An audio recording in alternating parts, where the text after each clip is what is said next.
guy. Today I'll be reacting to Horror Story.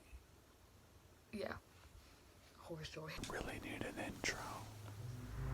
This story is told from an 18-year-old French female's perspective. The story I'm about to tell happened to me almost 2 years ago. A friend of mine, her younger sister, and I had decided to go shopping one afternoon.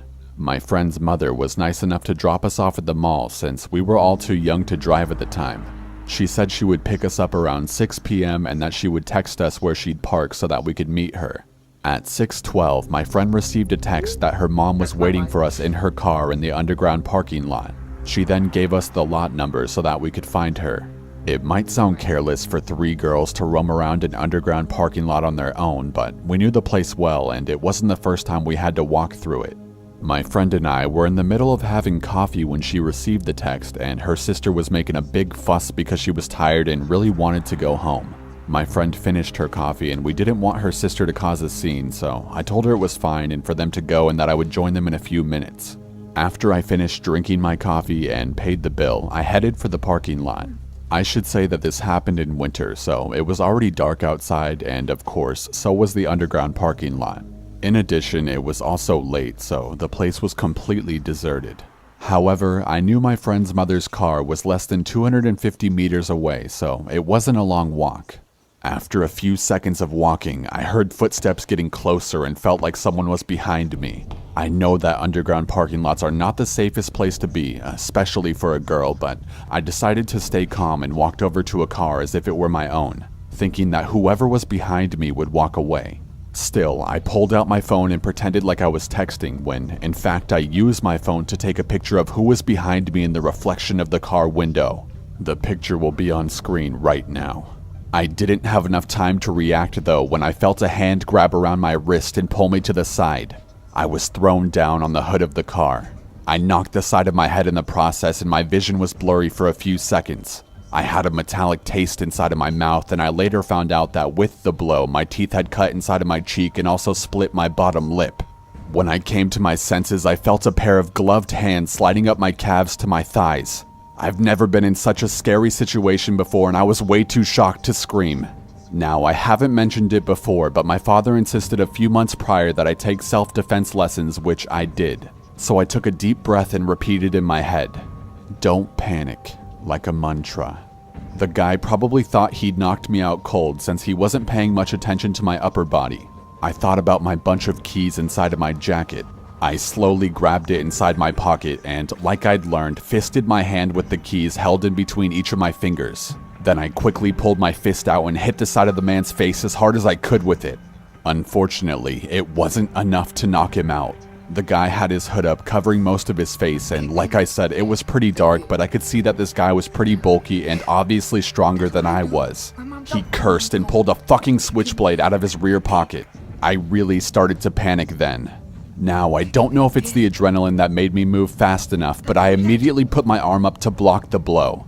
However, because I was shaking so badly, I didn't manage to block his arm like I wanted to, and the knife cut through the skin of my arm before flying away. Anger took over fear, and I could honestly feel rage boiling inside of my veins. I tried to kick the guy with my feet, but he had a firm hold on both of my ankles, keeping my legs spread. I was screaming now and struggling as best as I could, trying to scratch the man's face with my nails. Finally, he let go of one of my legs to pin down my wrist. I saw my chance and I took it. I kicked the guy with my free leg, aiming for his kneecap. The guy screamed in pain and fell on his knees. I slid off the hood of the car and punched the guy in the throat. I quickly grabbed my phone, which fell when the guy threw me on top of the car, and ran as fast as I could without looking back towards my friend's mother's car. My friend got out of the car when she saw me and asked what the hell had taken me so long. Obviously, they hadn't heard the screams or seen anything. She stopped yelling when she realized that something was wrong with me. She asked me why I was shaking like a leaf and told me that I looked really pale. And then she grew pale herself when she pointed out the blood running down my arm and my mouth. Her mother got out at that point, and I bent over and threw up against the wheel of the car. They then drove me to the nearest hospital. I didn't say a word during the drive, probably because I was too shocked to say anything. I later reported what happened to the police, but they never found the guy. My photo and the videotapes from the security cameras were useless since we couldn't see the man's face on either of them. I'm now terrified of underground garages, and for some weird reason, I never go out alone without having my set of keys firmly in hand. I still have nightmares about that guy, and what upsets me the most, strangely, is that I'll never be able to put a face on the man that haunts my dreams.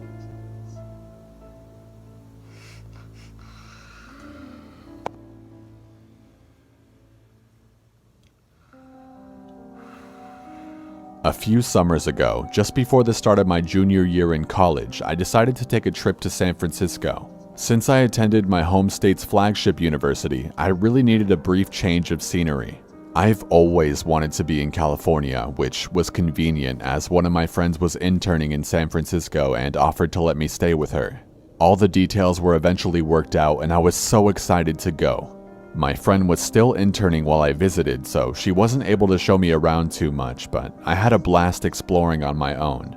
I spent the majority of my time reading at different parks and taking pictures. She got off work at around 5, so I would head back around then to hang out with her. I always knew I was close to hers when I saw the construction. It was a huge project that required pedestrians to navigate through tunnels. I had been through them many times before, but on that particular day, someone ran up next to me right as we entered the dimly lit passage. He was a larger guy, wearing a white wife beater and blue jeans. I'm usually pretty friendly, but something felt off about him. We awkwardly exchanged "heys" before I quickened my pace, expecting him to just drift away. But he changed his pace to match mine and kept lingering. "So, what's your name?" he asked. "None of your business," I responded without looking at him, hoping he'd get the hint. He didn't. "Hey, you're really pretty. Do you want to go to a party?" But before even giving me time to respond, he grabbed my arm. He was pulling me towards the end of the tunnel. I had no idea what awaited me there. His grip was incredibly tight and he was so much bigger than me there was no way I could escape by strength alone. Despite being a very tiny person, I didn't have any pepper spray or any self-defense skills. I had never felt so vulnerable in my entire life. My mind was trying to find a way to survive, but then I felt someone else pull my other arm from behind. I thought it was all over, but I looked back and saw that it was a woman around my mom's age, dressed in business attire. Needless to say, I was very confused. "Hey, it's really you. I haven't seen you in so long," she said as she started sprinting towards the way she came from and pulled me with her. I let out a sigh of relief as I felt his grip loosen. I was ecstatic to exit the tunnel, and when I looked back, he was gone. She told me that she saw the guy go after me and knew that something was wrong. She walked the remaining block with me to my friend's place. I thanked her for everything and we hugged before I hurried to tell my friend what had just happened. We never even got to exchange names, but I don't know what I would have done without her. It warms my heart to know that there are people out there who have the courage to help others. I actually recently moved to San Francisco, and the construction at the site of the incident has been completed. Even so, I think of her every time I pass by.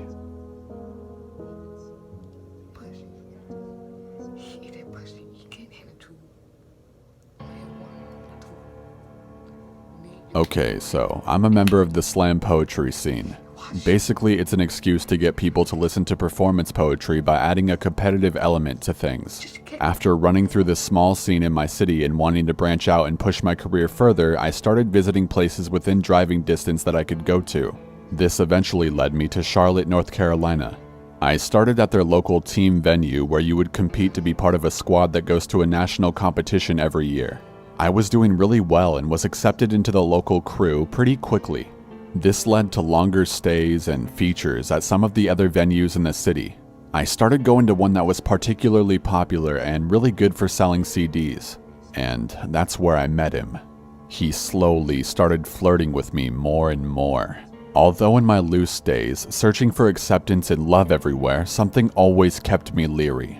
I would gladly accept the drinks he sent over, smoke his weed with the group in the stock room between sets, and hang out at parties and events.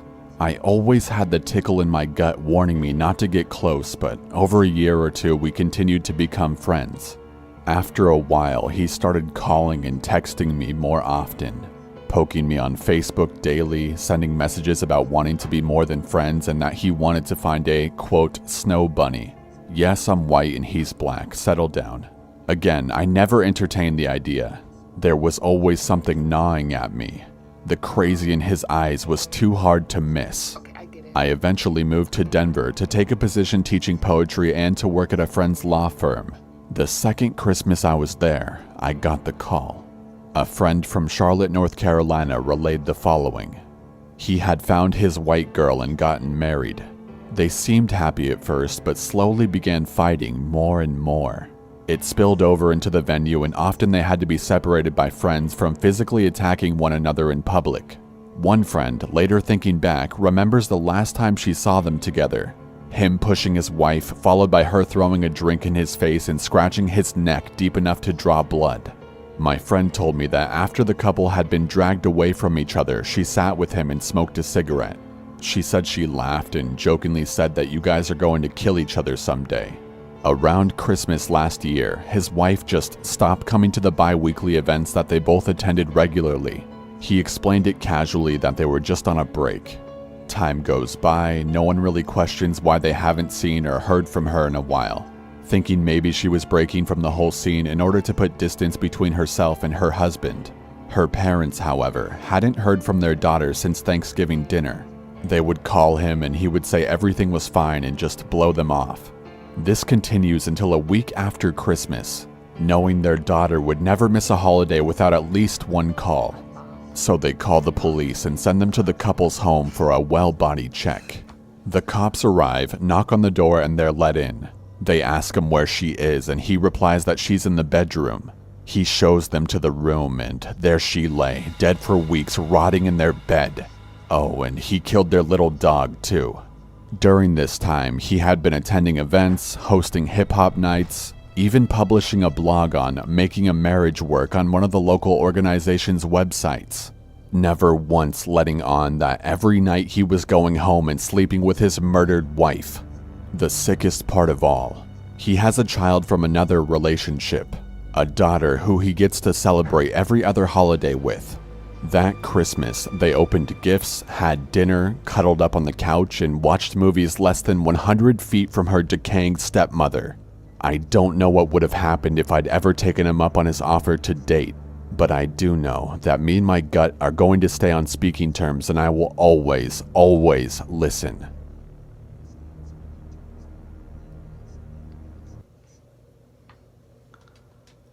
Wow. That was fucking scary. I don't know what scary it is. I don't know what. That's fucking scary. You scared me. Hope you enjoyed the video and bye.